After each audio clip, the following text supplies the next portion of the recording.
What's up? Eric MFG here. I'm solo tonight. Just got out of the 25th anniversary showing of Episode 1, The Phantom Menace, the Star Wars prequel that kicked off Attack of the Clones and Revenge of the Sith. This is actually the 6th time I've seen this movie in theaters. I saw it 4 times when it was originally released back in 1999. Right over there somewhere at Carmike Cinema 6. I saw the midnight showing, and then I was back at the 10 a.m. showing, the very first showing the next day. I was crazy. I was 21 years old. I didn't really have a life. Saw the re-release, the 3D version, I think in 2009, 2010 in Georgia. So this is now the 6th time I've seen this movie. I remember back in 1999, that was a couple years after the special editions were released. Star Wars mania was out of control. I couldn't get enough Star Wars. So the anticipation and hype for the Phantom Menace when it came out was out of control. I liked it a lot back then.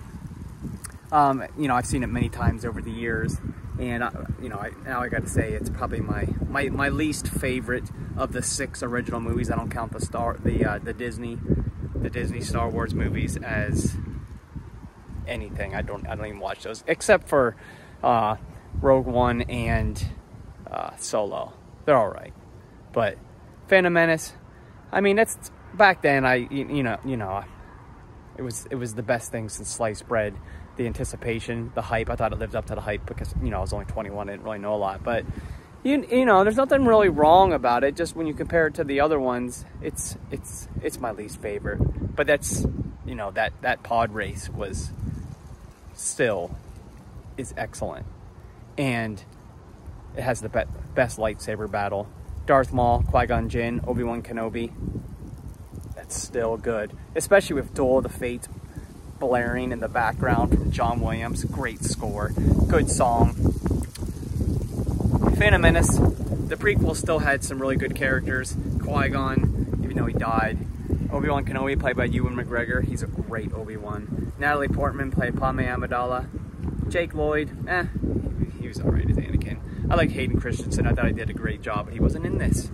And a lot of people give Jar Jar Binks, they didn't really care for him, but I mean, come on, he's there for comedy.